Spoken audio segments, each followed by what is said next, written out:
Tanto une, ya. Hola, buenas tardes. Desde ya, nuevamente, bienvenidos a todos los participantes, tanto de nuestro país Chile como los de los países vecinos, así que desde ya, bienvenidos todos. Comentarles que esta es la primera sesión de la rama de cirugía neonatal de la Sociedad Chilena de Cirugía Pediátrica. Desde ya agradecerles su participación, que se mantengan con nosotros. Por esta vez lo hicimos el segundo lunes, pero vamos a mantener los primeros lunes de cada mes con esta reunión. Así que desde ya nuevamente invitados para los siguientes meses, acuérdense, el primer lunes de cada mes. En esta oportunidad vamos a tener un caso, porque después vamos a hacer algunas cosas administrativas, así que tenemos un buen tiempo. Nuevamente invitarlos a con los comentarios y preguntas, usar el chat, y si es necesario les daré la voz si así lo quisiesen. Pueden hacer preguntas durante la presentación. Acuérdense que esta es la idea, que lo hagamos lo más interactivo posible. La idea es que todos aprendamos de esto y compartamos nuestras experiencias buenas y malas para beneficiar a nuestros pacientes. Nuevamente, desde ya, gracias a la Sociedad Chilena de Cirugía Pediátrica y a todos sus integrantes, gracias a los presentadores, gracias a la rama y al doctor Campos, que siempre nos apoya. Así que, Nanito, muchas gracias. Vamos a presentar en este caso un caso que presenta el doctor Leós y el doctor Robles en relación a un problema de un paciente con una gastrosquisis. Así que nuevamente invito al doctor Leós, doctor Robles, bienvenidos. La presentación es de ustedes. Muchas gracias. ¿Me escuchan bien? Sí. Ya, déjame. Acá. ¿Todos están viendo la presentación? Sí. Sí. Ya. Buenas tardes, yo soy Esteban Leós, soy cirujano infantil del Ezequiel González Cortés. Como dijo el doctor Gelfand, vamos a presentar un caso de isquemia necrosis intestinal en un pacientito con gastrosquisis. Es un caso muy interesante que ha sido de difícil manejo y por eso el interés de presentarlo en esta rama. Claramente. Bueno, se trata de un recién nacido de 38 semanas, con un embarazo controlado, con antecedentes de gastrosquisis desde las 20 semanas. Nació el 29 de septiembre por parto cesárea de urgencia, por desaceleraciones, un sexo masculino, que pesó 3 kilos 30, con una APGAR 7,9. En estas condiciones, en atención inmediata y con la presencia de los cirujanos, encontramos con este defecto de pared abdominal, un defecto paraumbilical derecho de 3-4 centímetros, donde se veía herniación, digamos, del intestino delgado, parte del colon y parte también del estómago, ¿ya? El manejo quirúrgico en nuestro hospital, ya sea una reducción primaria o un cierre diferido, depende básicamente primero de la condición clínica que se encuentra el recién nacido. En este caso, un recién nacido que pesó 3 kilos 30, que no tuvo ningún deterioro después del parto. Y también, obviamente, lo que vamos a evaluar en estos casos es la vitalidad de la asa, el grado de PIR que contenga ese intestino, si tiene o no alguna otra malformación intestinal congénita que sea visible.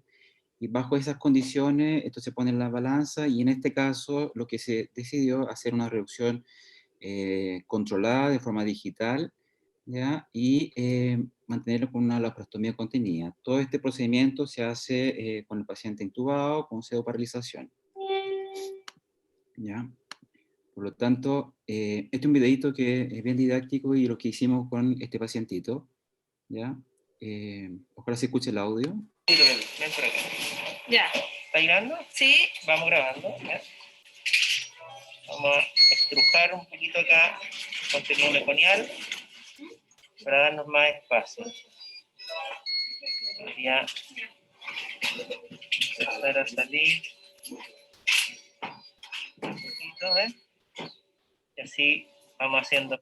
Bueno, lo que se hace acá en el fondo, lo que está explicando el doctor, es crear más espacio para introducir las intestinales, y lo que se hace es un ordenamiento, digamos, de la asa distal, donde se ve la salida de meconio, y también previamente a este procedimiento lo que hicimos también aspirar con una sonda nasogástrica el contenido del estómago.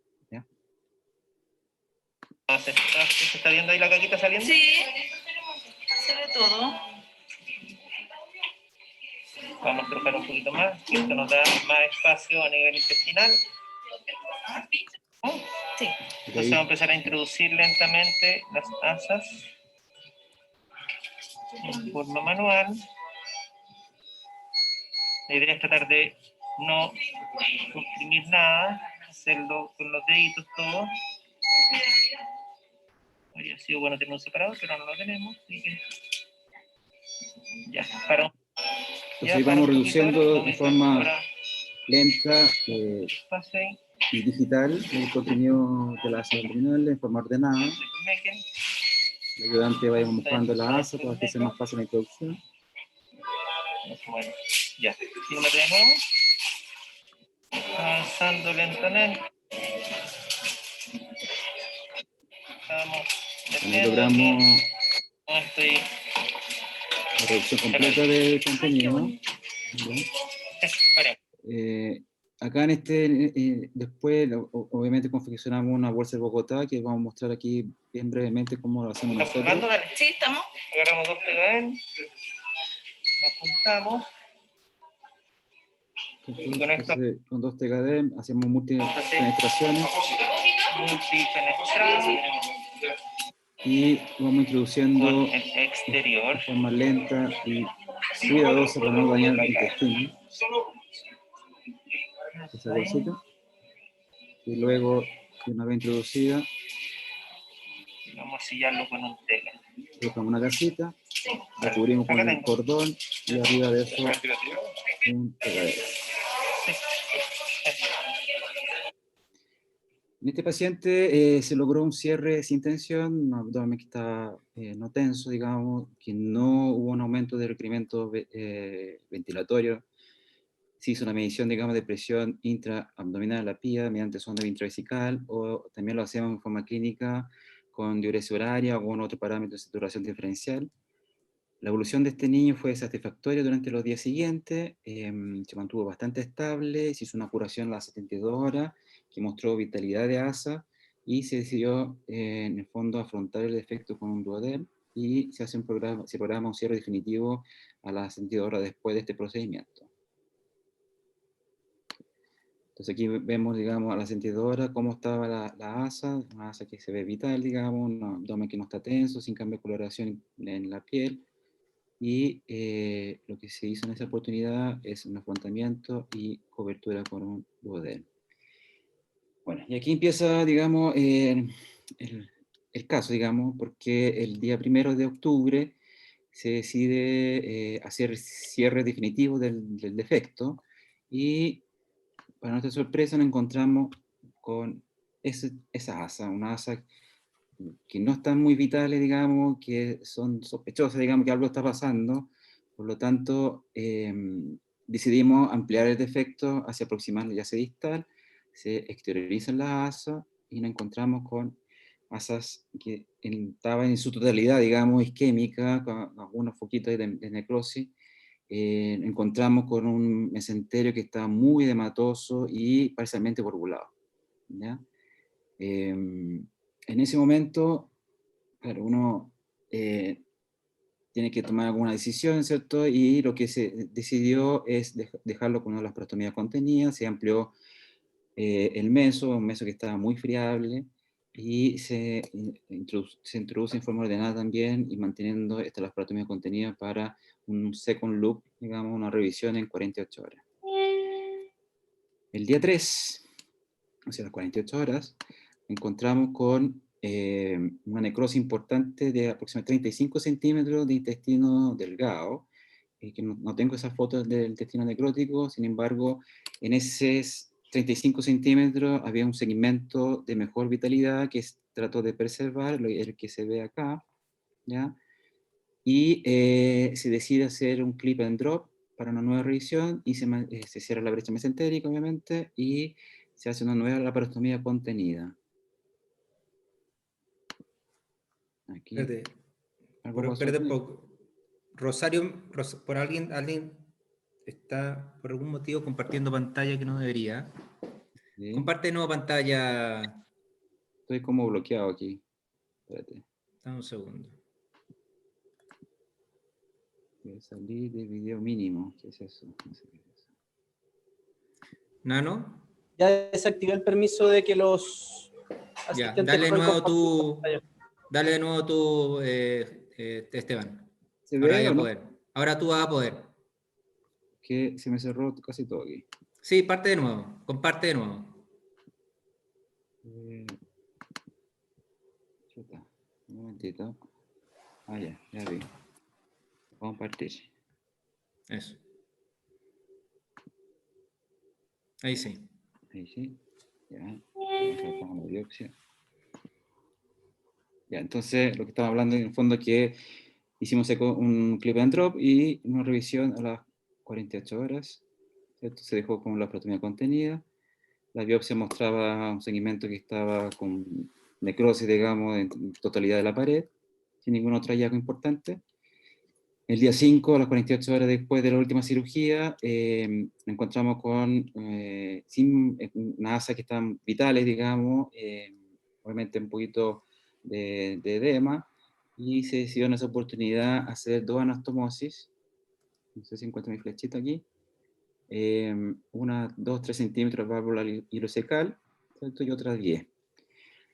Cerramos la brecha mesentérica y para proteger esta anastomosis se decidió también dejarlo con la frastomía contenida, y el 7 de octubre se hace el cierre definitivo del defecto.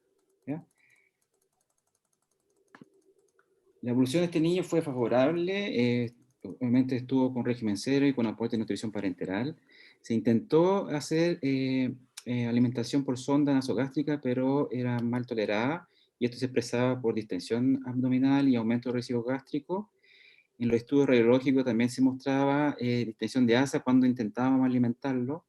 Clínicamente, el niño se encontraba con deposición espontánea, con estímulo rectal, un abdomen distendido pero no doloroso, ¿ya? Y se decide hacer un estudio contrastado, tanto un tránsito como un enema, que se hace el 27 de octubre, y que muestra un tránsito enlentecido, que nos mostraba signo categórico de obstrucción intestinal y un colon de calibre normal.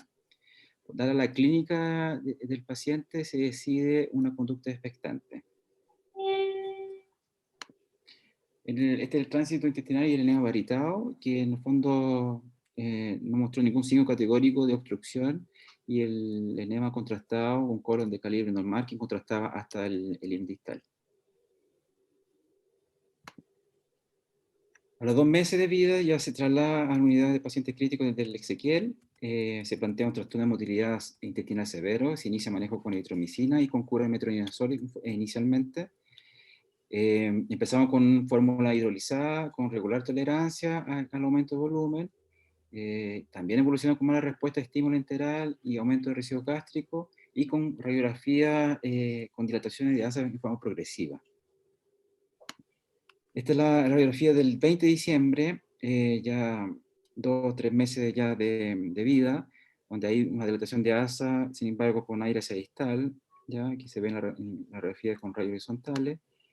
El 25 de diciembre una mayor dilatación, sin embargo clínicamente el niño presentaba residuo gástrico, pero no eran tan importantes, y con deposiciones con sondeo que lo hacía, digamos, ¿no? Y en forma espontánea también. Clínicamente nunca tuvo dolor y nunca tuvo ninguna alteración clínica importante. Ya dada esta condición, se decide otro estudio contrastado en enero de 2021, y aquí ya hay algo importante donde hay una falta de peristaltismo gástrico. El contraste solo se lograba vaciar cuando el niño se colocaba en el decúbito lateral derecho. También se veía a nivel del yeyuno ondas peristálticas, antiperistálticas. Sin embargo, en el control tardío había vario en el recto y también eliminación de varias deposiciones. ¿Ya?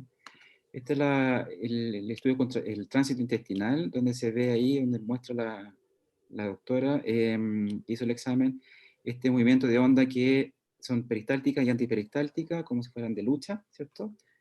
Que se ve un poquito mejor en la del lado derecho, y que lograban contrastar, digamos, de forma muy tenue el intestino distal.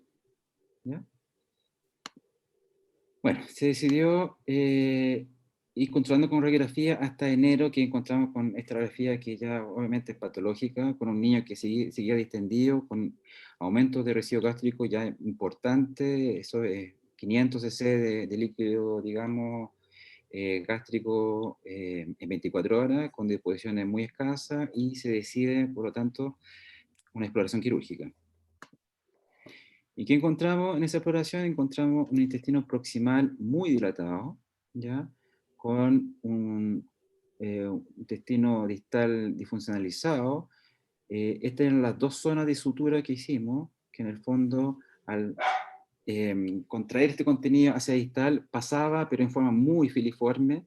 Este segmento se palpaba indurado, engrosado, por lo tanto se decide hacer una enterotomía que no logra pasar la sonda de aspiración, ¿cierto? La aspiración. Y más claramente uno ve en esta foto un aumento de la pared, un engrosamiento importante, una fibrosis con un lumen muy filiforme. Por lo tanto, el paso que tenía era muy enlentecido y por eso se veía esta dilatación hacia proximal. Entonces, ¿qué se decide hacer? En el fondo, resecar todo el segmento, incluyendo la válvula ileocecal, y se hizo una anastomosis ileocolónica terminal con ampliación hacia distal, tipo Brown. Esteban, ¿Sí? el doctor Sepúlveda pregunta por qué no se ostomizó en ese momento y pregunta por qué no se adoptó, por ejemplo, en ASA. ¿Por qué se decide, ustedes decidieron hacer una anastomosis y no una ostomía? Porque si bien este niño quedó con intestino con remanente 35, 40 centímetros, hacer una ileostomía también es como, no sé si condenarlo la palabra, pero por las pérdidas es muy alta, y una ileostomía sería muy alta, entonces nos jugamos por hacer la anastomosis. Esa es la verdad. ¿Ok? Bueno, hicimos la anastomosis y obviamente este pedazo, digamos, de intestino que estaba con una inflamación crónica y una fibrosis importante. Para nuestro agrado, a las 24 horas este niño ya presentaba deposición espontánea. La mamá me manda una foto feliz mostrando, digamos, estas deposiciones que había tenido 24 horas después, eliminación de gases, y evoluciona en forma favorable. Se inicia el aporte enteral con fórmula hidrolizada, que es bien tolerada, hasta 70 ml, no logrando mayor aporte o mayor aumento, digamos. Y aquí de nuevo, esta última Perdona, semana, ¿cuánto tiempo estuvo bien este niño una vez que se operó esta última vez? desde enero hasta la semana pasada. O sea, prácticamente 2 meses estuvo revisando alimentación sin distensión con deposiciones. La alimentación siempre fue gradual y no toleraba mucho los aumentos. Por lo tanto, no sé, partían de 40 ml a 50 y después se extendía un poquitito, volvían a 40, después volvían a aumentar, pero el aumento nunca fue absoluto, digamos. Fue siempre un aumento progresivo y expectante, digamos, porque tenía igual, se extendía un poco, pero eliminaba deposiciones y volvía a su normalidad, pero la tolerancia al estímulo enteral siempre fue limitada. Perfecto. Y esta última semana, yo diría que hasta el jueves, un niño que estaba con deposiciones diarias, 6 a 10 veces al día, con eliminación de gases, con su distensión abdominal, sin residuo gástrico. A todo esto, en la última cirugía, aparte de hacer anastomosis, también le hicimos una gastrostomía por este lentecimiento gástrico, y porque es un niño que lleva como 3, 4 meses con una sonda nasogástrica. Empezó del jueves estando ya con deposición espontánea, el viernes presentó un episodio de vómito, sin dolor abdominal, con aumento del residuo gástrico hasta 100 cc en 24 horas, y persistía con deposición espontánea, si bien de menor cantidad. Hasta el día de hoy se mantiene febril, lo dejamos en régimen cero, persiste con su nutrición parenteral, ya es total, digamos, porque ya no tiene aporte enteral. Un catete que tiene funcional, no hay ningún foco infeccioso, una sonda que está abierta con residuos bien claros, sin embargo, hay no en aumento. Esto quiero mostrarles la radiografía que, bueno, este fue el 25 de febrero, este fue un episodio que hizo una sepsis de foco, digamos, el catéter, se infectó el catéter, se extendió esta guatita, después los controles posteriores anduvo bastante bien. Sin embargo, la radiografía de la derecha es lo que estoy comentando, que empezó el viernes, con estas imágenes que eran muy similares a la que tenía anteriormente. Esto ya sin, perdona, esto sin infección ya. Sin infección, la del lado derecho sin infección, un niño que empezó con aumento de residuos, que tiene deposiciones, pero más bien escasa en comparación a los días anteriores. En este momento, o sea, después de la cirugía, nosotros planteamos en el fondo si había un factor mecánico que impedía el paso, digamos, o la motilidad intestinal. Empezamos a reducir en forma paulatina la eritromicina, obviamente. ¿Ya? Se suspendió el día jueves y todo este evento pasó después, coincidencia o no, no lo sé. Sin embargo, persiste con aire distal, ¿cierto? Pero con esa asa muy dilatada. Y aquí entramos ya a ver qué hacemos, porque es un caso que ha sido difícil desde el inicio. Esta es la radiografía del 6 de marzo, la radiografía de hoy día está bastante mejor que esta. Sin embargo, uno la ve y obviamente es patológica, ¿ya? O sea, igual tiene aire distal, pero con una clínica que también no ha sido concordante porque el niño se mantiene súper estable, si bien con un abdomen bien distendido, pero depresible y indoloro, ¿ya? Entonces la idea... Perdona, la doctora ¿Sí? Puente pregunta que sigue sin ileostomía, ¿verdad? ¿Cómo? No tiene ileostomía. No tiene ileostomía. Perfecto. Y el doctor Claro. Sepúlveda quería hacer una pregunta. Pepo, ¿puedes escribirla por mientras te doy la palabra? Acá te puedo apretar. Déjame.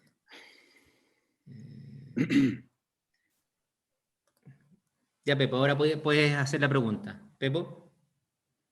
Ok, ahora sí, ahora sí. Saludos a todos desde Punta Arenas.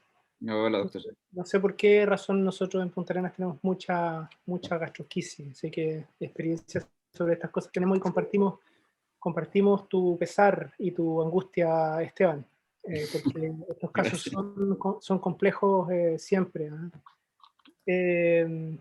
Mi pregunta iba a la hilostomía en la primera etapa, porque pasa que estos niños que tienen episodios de isquemia intestinal quedan con un intestino que no se mueve, o sea, sumado a que el intestino de la gastrosquisis ya es un intestino que no se mueve bien. Si a eso le agregas un episodio isquémico o varios episodios isquémicos, la circunstancia es realmente angustiante. Entonces, precozmente te hice la pregunta de la ostomía, no justamente a riesgo de que me respondieras que era hacer una ileostomía era de alto riesgo por lo mismo, porque son de alto débito, eso lo sabemos todos, pero fíjate que como válvula de escape y como válvula para saber qué es lo que está pasando con tu intestino funciona bastante bien. Tal vez no una ostomía en asa propiamente dicha, sino tal vez a la forma de una gastrostomía percutánea, no sé si se entiende. Sería una ileostomía percutánea, dejando un botón dentro o con un globo apenas inflado, una sonda Foley. Y te sirve como un centinela, como para liberarte esa cantidad de gas y que el intestino en el fondo recobre el diámetro, porque ese intestino con ese diámetro que tiene tan patológico no se va a mover nunca, o le va a costar mucho empezar a moverse de nuevo. Entonces, y siempre por otro lado tienes a los neonatólogos o a los pediatras preguntándote muy inquisidoramente si es que hay una obstrucción distal o no, si es que hay una obstrucción mecánica o no. Y la verdad es que a uno se le hace cuesta arriba tener que entrar una y otra vez a un abdomen que tú sabes muy bien está a esta altura súper congelado. Entonces es complicado el caso por esa razón. Yo te recomendaría en este caso hacerle una ileostomía en asa a la manera muy, muy pequeña, chiquita, que solo te permita poner una sonda una sonda a la manera de una gastrostomía. Ese sería mi consejo, Esteban. En esta etapa, no sé qué es lo que han pensado ustedes, pero yo ir a hacer más resecciones intestinales en este niño no me parece una buena idea. Mira, acá hay otra opción que dice el doctor Valenzuela, es hacer una ostomía con sonda, en el fondo es sondearlo por abajo, asumo eso, y dejar la sonda puesta en la zona donde está dilatada, que te sirve como válvula de escape por una sonda retrógrada, asumo eso es lo que está diciendo el doctor Valenzuela. Y el doctor Caballero menciona también acá que, sí, al negro te dejo al tiro. Están usando en algunos casos el doctor Caballero un Santuli también en los casos similares. El doctor Valenzuela quería hacer una Sí, buenas tardes a todos. No, la verdad que la ostomía en sonda es un poco la definición que además ocupan todos los colegas en Argentina, varios centros ahí en otras reuniones nos han comentado también lo mismo y es lo que estaba comentando Pepo en el fondo, es no dejar en el fondo el asa hacia afuera, sino que a modo de la stamp que decía él, dejar finalmente descomprimida el asa yeyunal para dar flujo al contenido, ¿no es cierto? Pero además para poder darle tiempo a que esa asa proximal que se veía en la última foto dilatada vuelva a calibre y te ayude también a descomprimir, al igual que la gastrostomía. También lo que mencionabas tú, Miguel, de dejar enhebrado finalmente todo el intestino, pero me parece que por las dimensiones o la altura donde estaban las anastomosis, eso ya sería mucho más difícil de hacer en esta etapa. Y sin duda lo que están planteando ahí en el chat, el doctor Caballero, doctor Verdugo, Zapata, Torres, yo creo que esas derivaciones también en el momento de la intervención habrían sido tal vez una opción, pero bueno, como dijo ya Esteban, se la jugaron ahí porque ya había pasado tiempo, ¿no? Yo entiendo eso un poco, se la quisieron jugar por tratar de no dejar más cirugía o de no tener que dejar otros tiempos quirúrgicos pendientes. Sí. Esteban, creo que te queda algo más.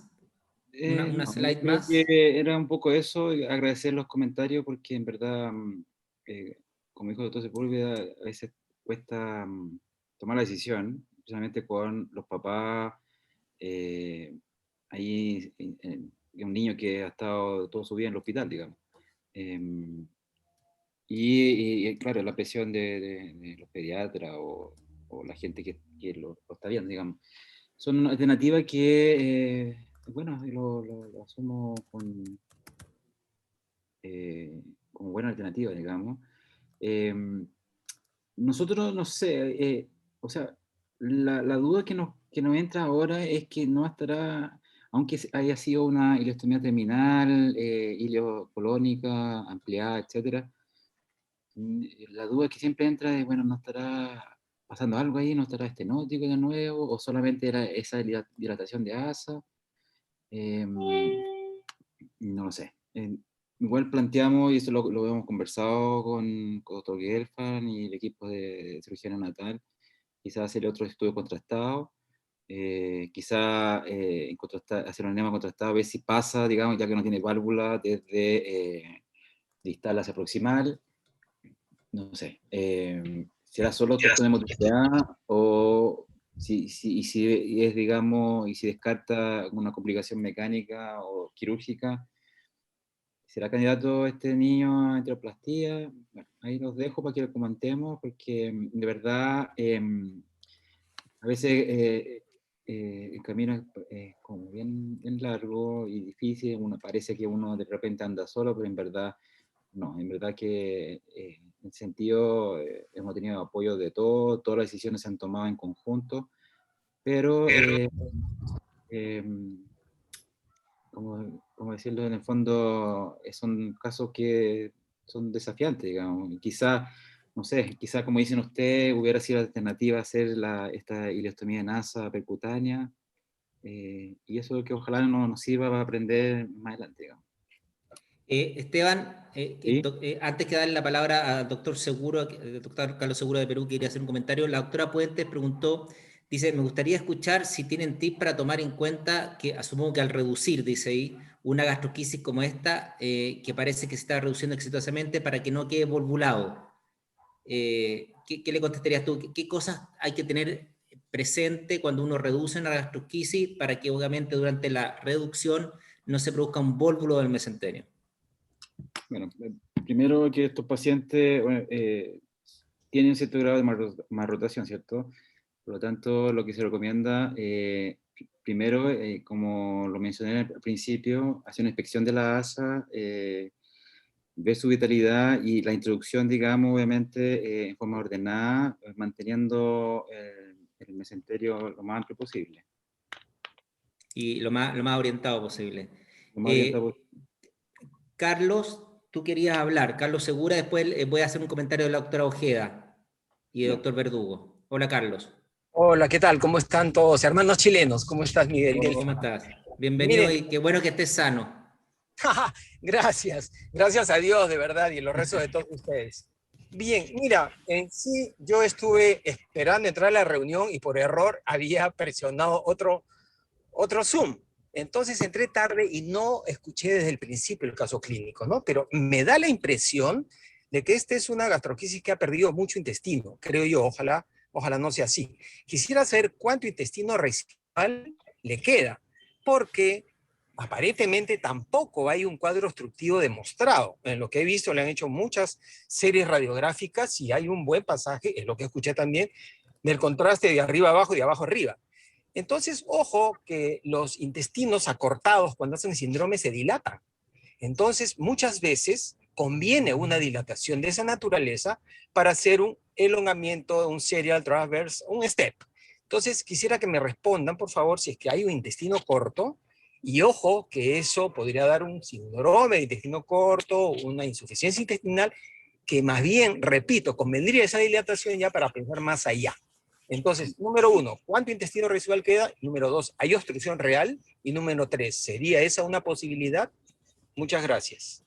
Esteban. Gracias, doctor. El intestino residual que queda son 50 centímetros aproximados de intestino sin válvula ileocecal, ¿ya? Y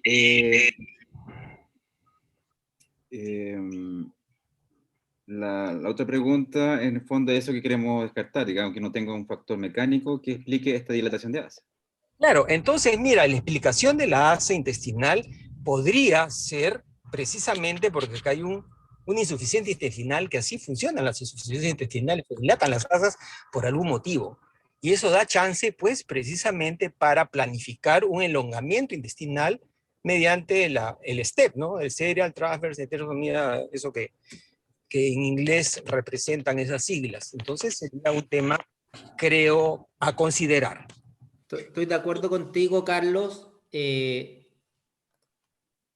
siempre y cuando se haya descartado el problema mecánico, que todavía no está descartado.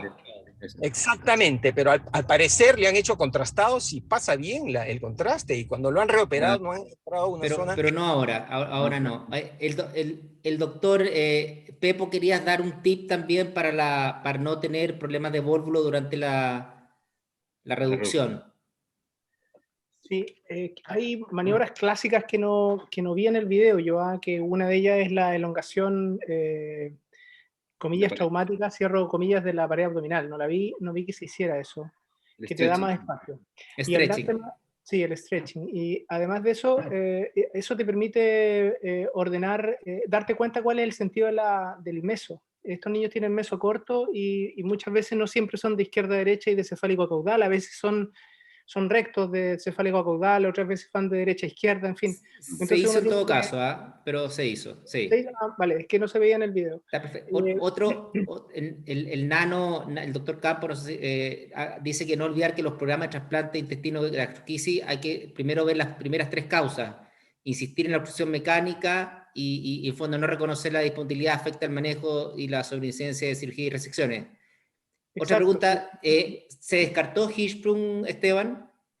Pregunta la doctora Delien, doctor Delien. O sea, de todas las muestras que hemos sacado ha sido intestino y un pedacito de colon que han salido normales.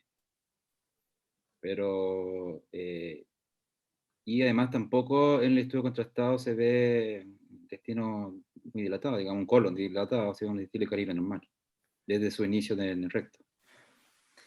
El doctor Verdugo menciona, y estoy de acuerdo con él, acá en el chat, que obviamente lo primero antes de pensar a hacer un step o pensar que hay un problema de dismotilidad, es descartar lo mecánico. ¿Tienen pensado hacer algo con respecto a eso, con esta radiografía? Nosotros tenemos pensado hacer otro estudio contrastado. La idea es, como le dije, hacer un enema contrastado, ver si pasa de colon hacia el intestino proximal, porque no tiene válvula y debería tener un paso fácil, si es que no está obstruido en ese sentido, digamos, en ese nivel. Y eso, y ver con eso, tomar la decisión, porque está difícil. Alguna, o sea, si descartase el doctor Leós una obstrucción mecánica, ¿alguien se aventura a cuál sería el siguiente paso a realizar? ¿Alguien quisiera comentarlo? Doctor Valenzuela, Pepo, no sé si alguien más quiere... O sea, yo, Miguel, yo te dije lo que yo haría en este caso. Antes de hacer nada, yo haría una ostomía tipo percutánea, digamos, con una sonda puesta en un asa lo más distal posible. No sé, ahí habría que elegirla, digamos, bajo rayos. Yo metería al paciente pabellón, lo hemos hecho con narco-C, se introduce medio contraste por el ano y se elige el asa donde se hace la ostomía, lo más distal posible. Este niño no tiene válvula ileocecal, por lo tanto se va a ver un solo intestino dilatado, digamos, de principio a fin. Yo elegiría la más distal y ahí le dejaría una sonda que me sirve para todo, me sirve para hacerle estudios contrastados, me sirve como centinela, me sirve para vaciarla y para recobrar el calibre. Yo, a diferencia del doctor Segura, pienso que la dilatación de este paciente es patológica y no sé si me va a servir pensando en hacer un step en el futuro, podría ser, pero es como mi última alternativa. Yo no, mi última antes de pensar en el trasplante intestinal, que es como en el fondo en nuestro medio una cosa impensada todavía. Por lo tanto, no estoy pensando en eso, estoy pensando en recobrar el calibre para que el niño recobre algo de motilidad. Yo estoy súper de acuerdo contigo que, o sea, no podemos empezar un step si no tenemos primero el hecho del diagnóstico de la causa de lo que le está pasando a este niño. Sí. Y no está descartada las causas, y obviamente la mecánica obviamente sería la primera a conducir. Ahora, importante, el doctor Torres pregunta, ¿hay algo que harían o que habrían hecho diferente durante la reducción primaria? ¿En qué momento creen que se produjo el quiebre de la evolución de este paciente, Esteban? Buena pregunta.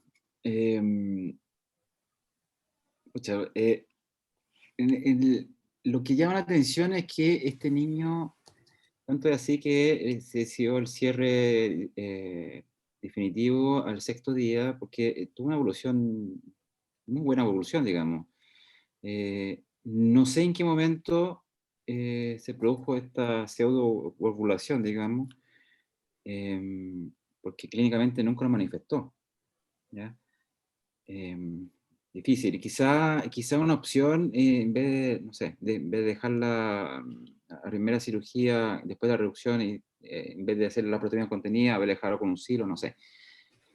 Son varias alternativas que uno, después de que ya está metido hasta las patas, digamos, uno empieza a retroceder y ve qué podría haber hecho mejor. Y quizá Sí. en vez de dejarlo con una proteína contenida, con un silo, no sé. Miguel, ¿puedo decir algo? Sí.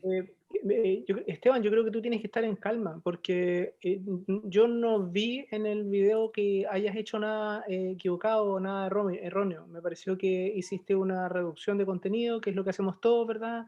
Una reducción de contenido a la cavidad abdominal súper tranquila, súper bien, había mucho espacio, mediste la presión intraabdominal, o sea, en el fondo hiciste todo bien. Y perfecto, y no estamos pensando en ningún momento nosotros en accidentes vasculares, isquémicos del intestino que perfectamente podría haber tenido este paciente, una trombosis de la mesentérica, por ejemplo, ¿te fijas? Entonces, Pucha, qué bueno que lo mencionaste, Pepo, exactamente yo iba a decir eso, o sea, no tenemos cómo saber si fue o que se movió el intestino porque se mueve en la cavidad abdominal, hizo un kinking de la mesentérica, o tuvo una trombosis parcial de la mesentérica. La verdad es que es muy difícil, sobre todo en un paciente súper estable. O sea, todos hemos vivido pacientes que de repente tenéis que deshacer la reducción porque la presión intraabdominal aumenta, pero es muy poco habitual que un paciente que le introduce las asas básicamente sin ninguna mayor presión termine con un evento isquémico importante, termina quizás con un aumento de la presión intraabdominal que tienes que revertir la reducción, pero la verdad es que es raro el evento en sí. Pregunta el doctor Acevedo, Esteban, si no hubo sospecha de isquemia de asa en la primera reducción. ¿En la neo? Sí. No. O sea, no había ninguna sospecha de que la asa tuviera alguna alteración isquémica en ese momento. No, porque no hubiéramos reducido, digamos, hubiéramos tomado otra conducta.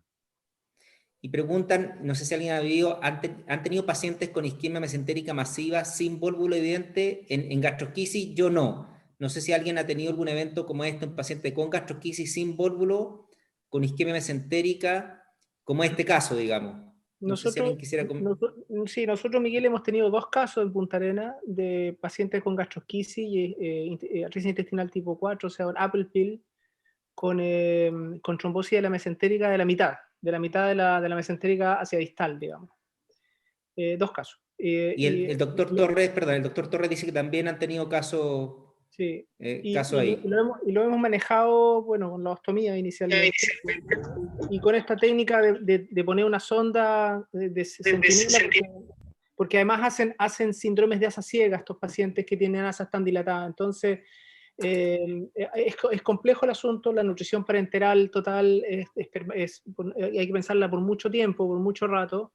Y bueno, gracias a Dios, la niña más grande que tenemos, las 2 se llaman Sofía, curiosamente. La primera Sofía está súper bien, es grande, ella tiene un intestino, un cipo en este momento, y se maneja de la manera que se manejan los cipos, y la otra niñita la tenemos todavía en la neo, ya varios meses operada, pero está saliendo adelante. Y nuestro tema en este momento es ver cómo es que la vamos a reconstituir, porque tiene una ostomía y el resto del intestino está dentro, y la verdad es que estamos un poquito asustados de reconstituirla y encontrarnos con que el trastorno de la motilidad no nos va a permitir que el paciente empiece a hacer caquita por donde tiene que hacer. Así que son complejos, estos casos son difíciles. Te dar el audio del doctor Segura, quiere dar. La doctora Consuelo Puente comenta que habían tenido un paciente que hizo una isquemia masiva de intestino, está en el chat, sin vólvulo, pero sí retrospectivamente con un aumento de la presión intraabdominal. O sea que puede haber sido eso la incidencia de la complicación. Doctor Segura.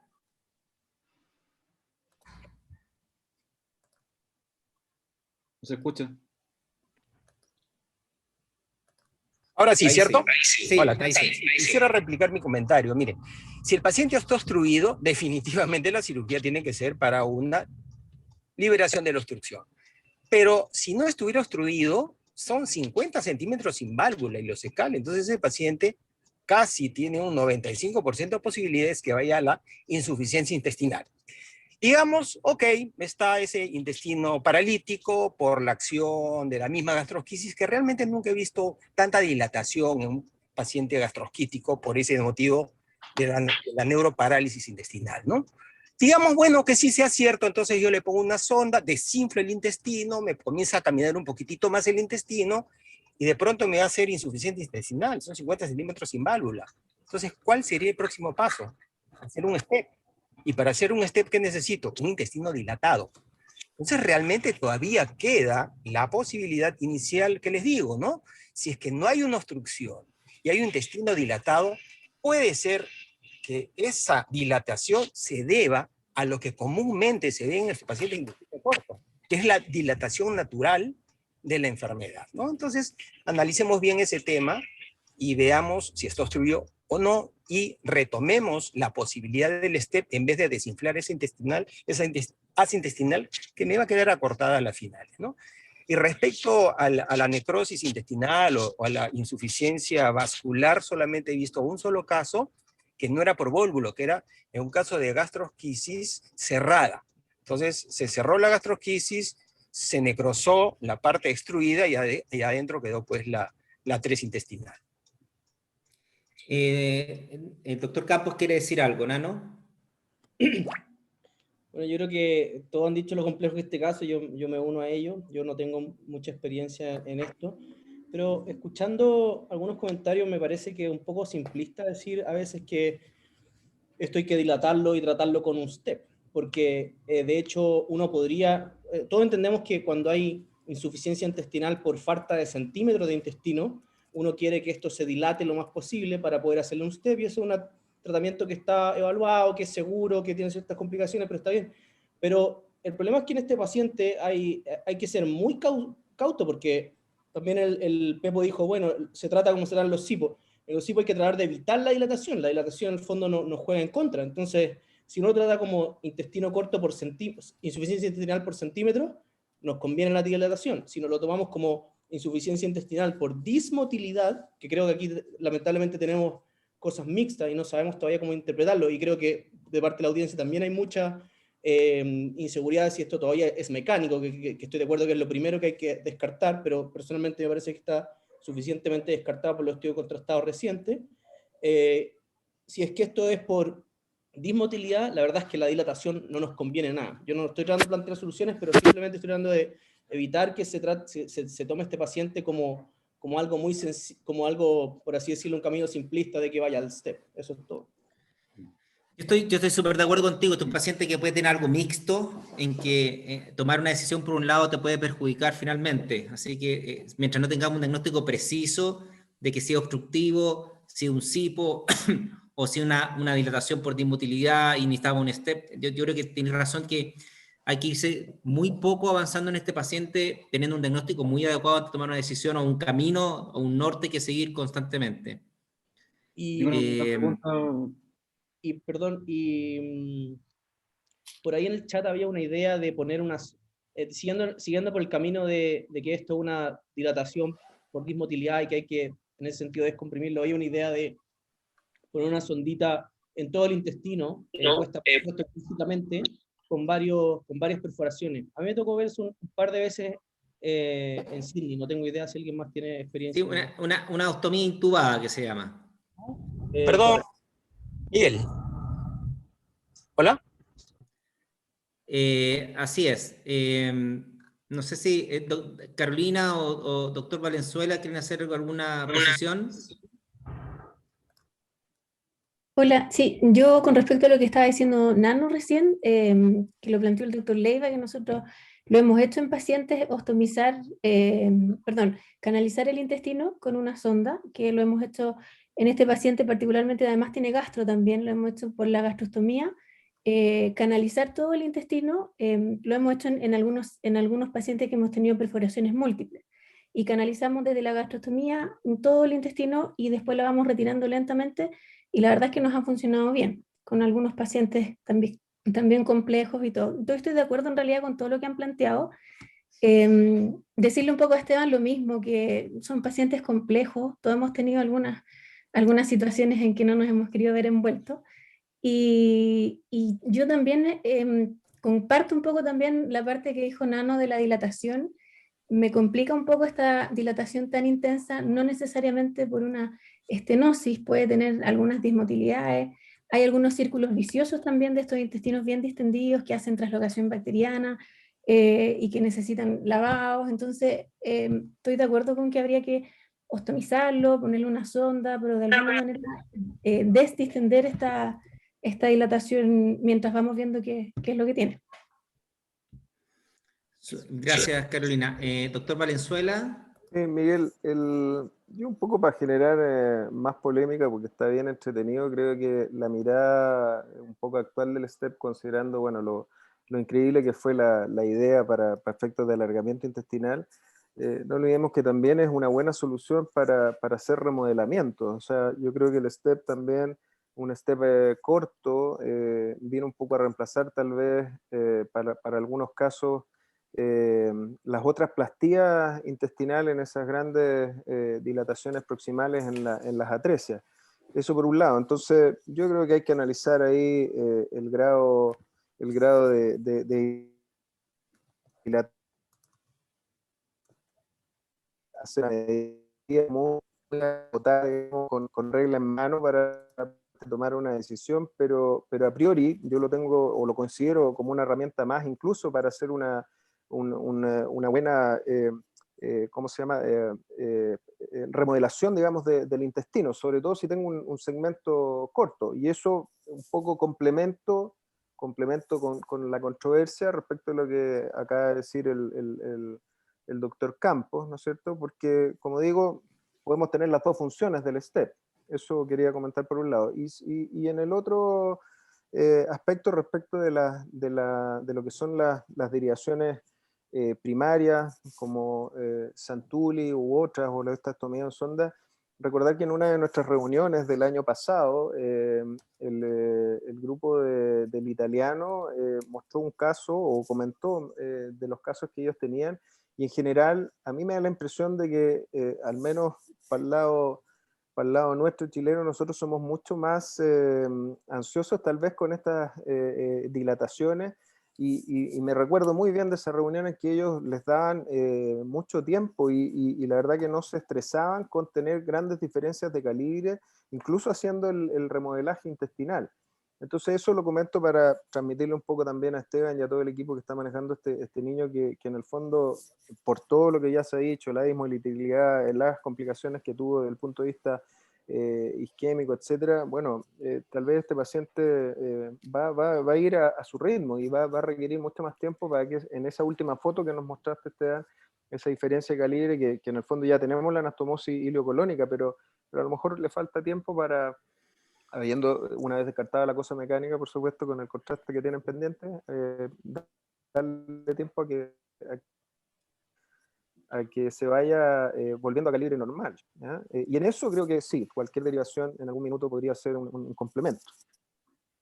Sí, yo estoy de acuerdo contigo. Además, como tú dices, el paciente está en buenas condiciones, no tenemos un apuro en nada con respecto a si va a estar un poco más de tiempo con una parenteral o no. Tenemos que tomar las cosas muy tranquilamente desde el punto de vista del diagnóstico. El doctor Segura quería hacer otro comentario.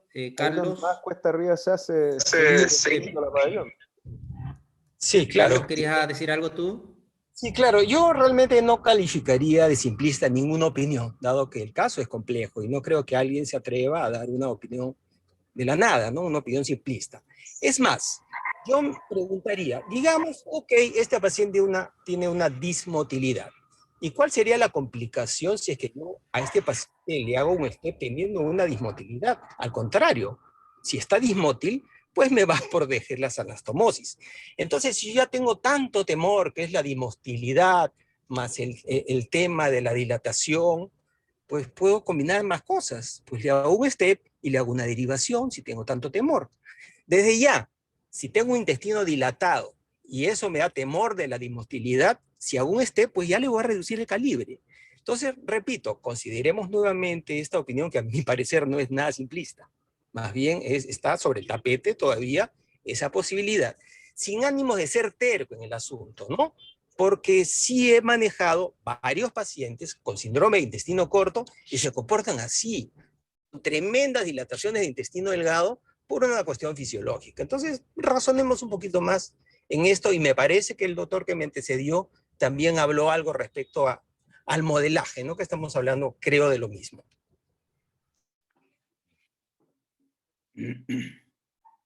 No se escucha. Hay un comentario del doctor Erwin Hernández que dice que, no sé si estuvo completo. Que dice que hay un segmento de intestino que sufrió isquemia en la cirugía, dice eventualmente, que estaba estenótico con marcada fibrosis. Lo mismo estamos viendo nuevamente más tardíamente y eso provoca la dilatación tan marcada. Dice, yo exploraría nuevamente y si es así dejaría una ileostomía con sonda. Sí, lo raro de ese comentario es, obviamente, que es tan tardía la estenosis, pero siempre es una opción. Esteban lo comentó, que puede ser una estenosis o una obstrucción por vías. No olvidemos que este paciente ha sido operado un par de veces y que tiene todo el derecho a tener una obstrucción por vías también, que es lo que eventualmente el equipo de Esteban quiere descartar. Yo dado el tiempo que le di a hacerlo de una hora, el doctor Jorge Robles tiene una pequeño revisión bibliográfica de estas complicaciones. Jorge, si quieres, por favor, comparte tu pantalla.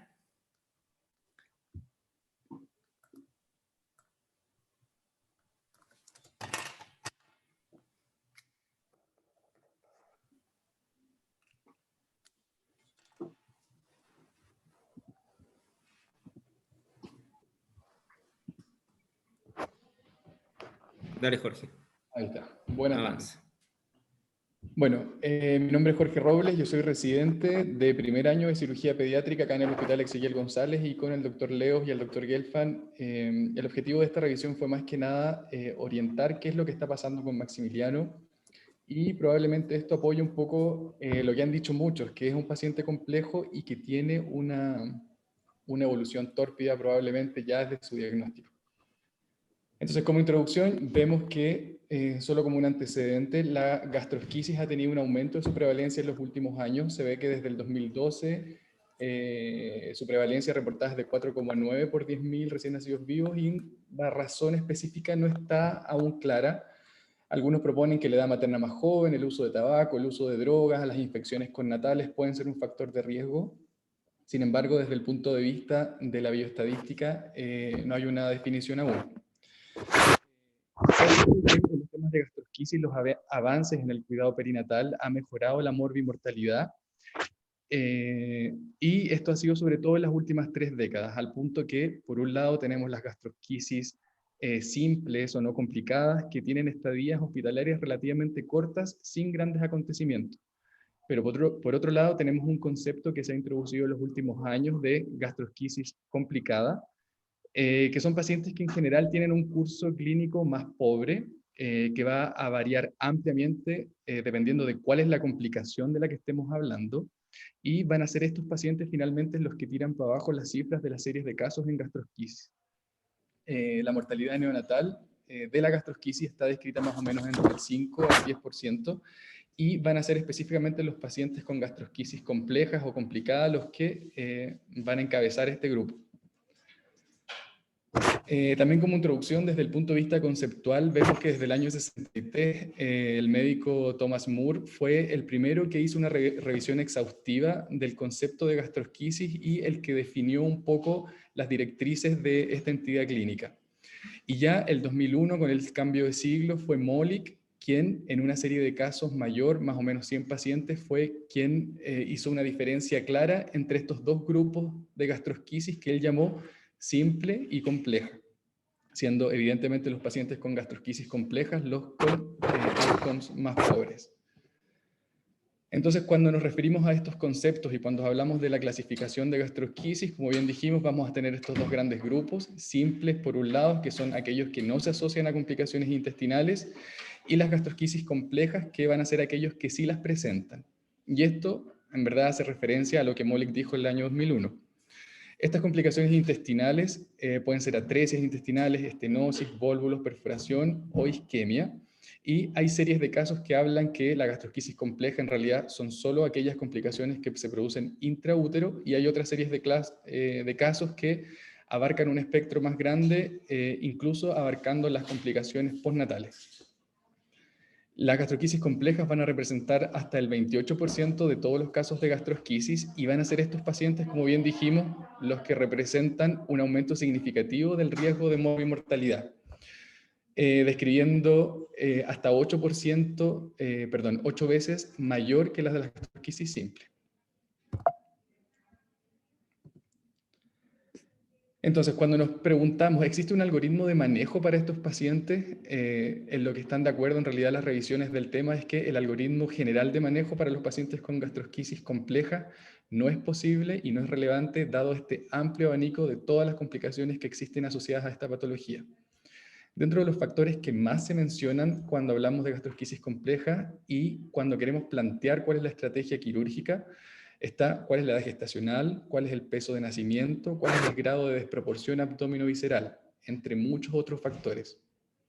Y lo que se propone es que en realidad todos estos factores que uno considera importantes sean considerados cuando uno plantea la estrategia quirúrgica. Y en lo que sí hay consenso es que esta estrategia quirúrgica debería apuntar a 3 cosas fundamentales: establecer la continuidad intestinal lo antes posible, preservar la máxima longitud intestinal posible y tratar este intestino dilatado de alguna forma que va a tener alta chance de disfunción posterior. Entonces, esta revisión de casos de la 2018 es un estudio retrospectivo que evaluó 200 pacientes con gastrosquisis entre el año 2008 y el año 2016. El objetivo de este estudio fue dividirlo en subgrupos simples y complejas y analizar dentro de estos subgrupos cuáles era el curso clínico y cuáles eran los outcomes neonatales independientemente de su diagnóstico. En resumen, los peores outcomes fueron para los pacientes que sufrían necrosis intestinal dentro de su evolución. Y lo que midieron de manera estadística fue que eran pacientes que tenían mayor tiempo de nutrición parenteral y mayor estadía hospitalaria.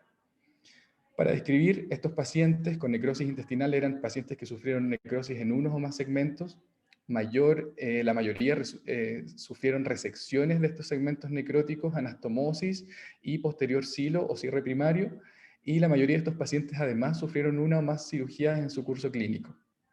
Por lo tanto, lo que concluyeron en esta revisión de casos, que desde el punto de vista estadístico no es de los mayor poder, que los pacientes con la necrosis intestinal iban a ser los grupos que representaban el grupo más heterogéneo y por lo tanto el más desafiante desde el punto de vista quirúrgico.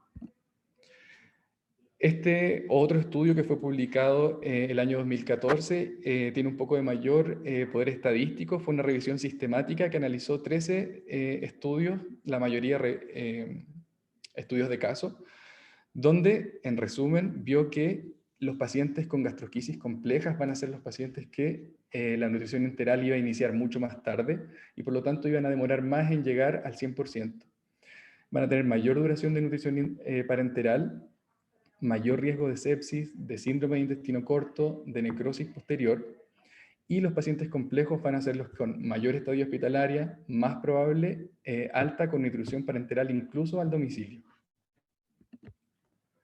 Entonces, como conclusión de esta revisión, la verdad era solo una pincelada de lo que sucede, es que cuando hablamos de gastrosquisis existe una amplia variedad de complicaciones intraabdominales que es necesario tener presentes y ver cómo abordarlas. Dentro de las cosas que se estudian y probablemente las más fáciles de medir es que el uso de nutrición parenteral y la estadía hospitalaria en gastrosquisis compleja iba a ser 3 o 4 veces mayor que la gastrosquisis simple. Y dentro de los factores a considerar era la edad, el peso, las comorbilidades y grado de desproporción abdomino-visceral. Todo esto, sumado a muchos factores que también deben ser considerados, iban a influenciar la elección y el tiempo de los procedimientos quirúrgicos. Y algunas revisiones también proponían un tema importante que es proveer información acorde a cuál es el tipo de complicación de los pacientes, ya que generalmente son pacientes que se mantienen hospitalizados por largos periodos, altamente demandantes y requieren un apoyo multidisciplinario y también estar al tanto con los padres y poder contenerlos también dentro de estas mismas dudas que nosotros mismos presentamos. Eso era lo que queríamos presentar. Muchas gracias, Jorge. Gracias. No sé si alguien más quiere hacer algún comentario con respecto a este caso, alguna experiencia parecida, cómo lo resolvieron, algún caso similar. Si alguien quiere levantar la mano, me lo puede mandar por chat o levantar la mano específicamente.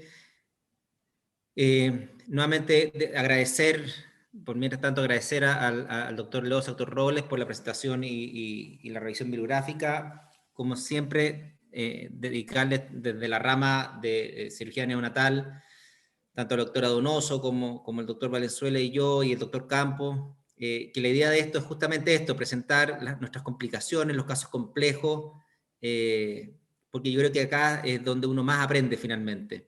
Ya, como siempre he dicho yo los becados, en los libros nada se complica y todo es fácil, pero finalmente estos son los casos que nos van a ir enseñando un poco la experiencia de los demás, cómo resolverlo, y la idea es que el doctor Leos en un par de meses más, espero, vuelva y nos cuente cómo le fue, cómo resolvieron el caso y con una paciente ya de alta y en buenas condiciones. Así que ese es un poquito el objetivo de esto, que use todos los comentarios y la experiencia del resto en cómo ir avanzando con este paciente. Yo quiero dar las gracias igual a todos los comentarios, obviamente, y seguramente ojalá pronto vamos a informar qué pasó con este caso. ahí la doctora Ortega me comentaba que tuvieron un caso muy similar y que habría que descartar una miopatía visceral en la biopsia, que están asociadas a gastrosquisis. Nada, agradecer a todos. Yo quiero volver a decirles que por favor se contacten con nosotros, con la doctora Donoso, el doctor Valenzuela, o el que habla, el doctor Campos, a través de la sociedad para presentar sus casos, sean cirujanos que estén en Chile o cirujanos tenemos mucha gente de Latinoamérica escuchándonos, así que desde ya agradecerles su participación. El próximo reunión va a ser el próximo lunes, el primer lunes de abril, ya vamos a retomar los primeros lunes, va a ser el lunes 5 de abril, por si acaso, es un espacio que creo que la gente le acomoda, y también, bueno, contarles a la gente, a los cirujanos chilenos, y están más que invitados los de fuera de Chile, que este miércoles tenemos la primera reunión de la Sociedad Chilena de Cirugía Pediátrica, el miércoles, a las 19:30, se pueden unir a través de la página web de la sociedad chilena, que es www.schcp.cl, y el tema va a ser teratoma ovárico y discusión de algunos temas de tumores germinales, con 2 casos clínicos. Así que desde ya, muy invitados, desde ya muchas gracias por estar con nosotros, y comentarios pueden comentarse con el doctor Leoz con respecto a este caso o a través mío. Y nuevamente gracias por su participación, y los vemos este miércoles en la sociedad y el próximo lunes 5 de abril en la reunión de la rama de cirugía neonatal. No sé si la doctora Donoso, doctor Valenzuela, doctor Campos quieren decir algo antes de cerrar. Yo quería decir con respecto a lo que mencionamos al final, que la rama tiene algunos proyectos que se los vamos a ir contando ya en el camino. La idea es que las reuniones sigan siendo el primer lunes de cada mes. Y en abril también teníamos algunas otras cosas, pero ahí les vamos a ir mencionando según se vayan. Una sorpresa tenemos, ¿cierto? Tenemos sorpresa bajo la manga. Sí. Eso. Doctor Valenzuela. No está en negro.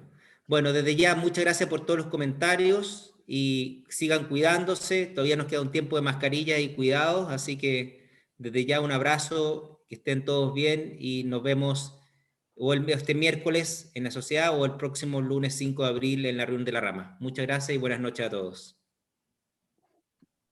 Chao, chao. Chao, chao.